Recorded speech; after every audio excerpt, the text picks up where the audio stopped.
Eu quero seguir algumas pistas com você nessa manhã. Alguns desses sintomas. O primeiro deles, as pessoas passam a não ler mais a sua Bíblia. Vocês já me viram falando sobre isso. Pesquisas recentes indicam que mesmo entre os adventistas, que um dia foram considerados o povo da Bíblia, uma média de 15 minutos de leitura semanal, isso não resolve a vida espiritual de ninguém. Este é o livro. Não tem como sobreviver sem comer o pão da vida. Não tem como se defender das artimanhas de Satanás sem o estudo da palavra de Deus. Não tem como você viver de comidinha mastigada. Não tem como você, ao trabalhar, botar ali no YouTube ou no Spotify, ouvir um podcast, ou quem sabe uma série de sermões, seja da Novo Tempo, do pastor X, do pastor Y. Isso é comida mastigada, tem o seu valor, tem a sua utilidade, mas isso não substitui o fato de você se ajoelhar para pedir sabedoria de Deus e ter o Espírito Santo como teu instrutor, estudando a Bíblia com você e dando a você, sem intermediários, a sabedoria da vida. O primeiro sintoma da apostasia é um afastamento das Escrituras. Você precisa achar tempo para ler as Escrituras. Você não sobreviverá às pressões que estão adiante de nós sem você ter familiaridade com as Escrituras. A Bíblia diz que os seres humanos estarão com coceiras nos ouvidos, não dando ouvidos à sã doutrina. Você precisa ter o seu momento com Deus. Você não pode usufruir do benefício de eu ter estudado o sermão para pregar para você. Você tem que ter o Espírito de Deus, o autor das Escrituras, ao seu lado quando você for estudar a palavra. É com o coração humilde, tirando as suas sandálias, dizendo: Senhor, me dá a sabedoria do céu. Você vai se intensificar, a luz vai iluminar a sua mente, familiarizando-se com as coisas do alto. Isso aqui dá vida e robustez à sua espiritualidade, à sua caminhada.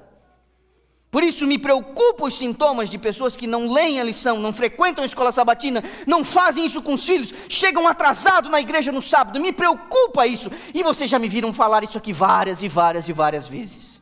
Porque nós vamos doutrinando as crianças desde cedo a não chegar cedo, a não estudar, a não vir às 9h30, a não compartilhar com a lição, a não experimentar com outros a troca de insights, de ideias. E a Bíblia, fundamental para a nossa sobrevivência espiritual, tem sido deixada de lado. E muitas vezes a gente se ilude com o fato de passar ouvindo um monte de coisa, um monte de áudio e coisa de comida mastigada. Esse é o primeiro sintoma, está diretamente ligado ao segundo. Você passa a deixar de orar. Você passa a não orar mais. Eu não estou falando daquelas oraçõezinhas, daquelas ladainhas repetitivas, aquela que você faz quando levanta, aquela que você faz quando você vai dormir, ou aquela antes da comida. Aquilo é vã repetição.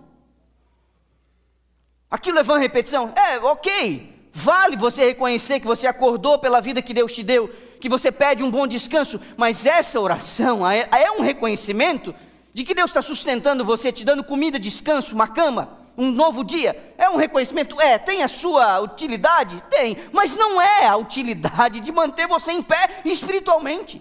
A oração que é feita aqui no sábado pela manhã, ela tem o seu significado, mas essa oração também não vai te resolver. A oração que eu me refiro é a oração pessoal, é a oração do quarto fechado.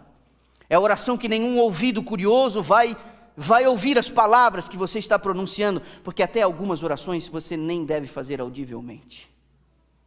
Tem coisas que você deve falar com Deus, que nem anjos e nem demônios devem ouvir, é você e o governador do universo.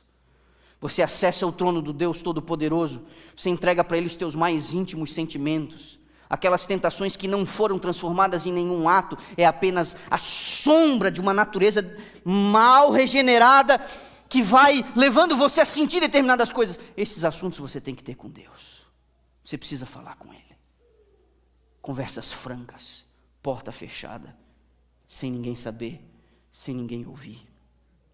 Ali você acessa o braço do Todo-Poderoso. Ali você entrega o nome das pessoas que querem o seu mal, que quando você olha para essas pessoas, você sente até coisas ruins. É ali que essas coisas se equacionam.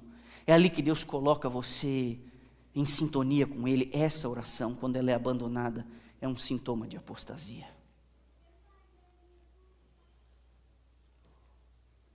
O que nos prepara para o terceiro sintoma, o terceiro passo. Pessoas que não leem a Bíblia e não oram, elas começam a perder o interesse pelas coisas da igreja. Isso vai pressionando a liderança da igreja, isso vai pressionando o ministério da igreja. Sabe por quê? Porque a impressão que dá às vezes é que nós não somos uma igreja, nós somos um bando de animadores de palco. Porque de alguma forma nós precisamos fazer as coisas de um jeito que atraia você. Atrai quem? Que tipo de pessoas estamos tentando atrair? Pessoas que não leem e não oram? Pessoas que estão afetadas pela indústria do entretenimento, excitadas pelo conteúdo de coisas que elas assistem, ouvem e frequentam? É para essas pessoas que nós estamos produzindo conteúdo? Nós precisamos criar aqui um show de pirotecnia para atrair a atenção de pessoas não santificadas que não leem a Bíblia e não oram? É para essas pessoas que nós produzimos culto? Ou Deus é a nossa plateia, a quem nós adoramos aqui?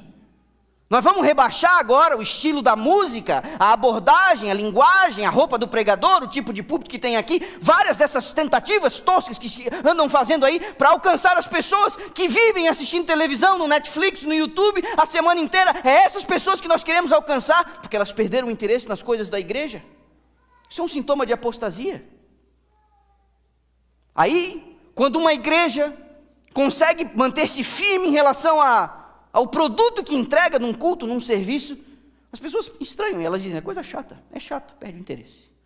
Isso aí, chato, mesma coisa sempre. É o terceiro sintoma. Aí você vem o quarto, porque você para de ler a Bíblia, você para de orar, você perde o interesse nas coisas da igreja, você agora começa a gastar mais tempo com as coisas do mundo do que com as coisas da igreja.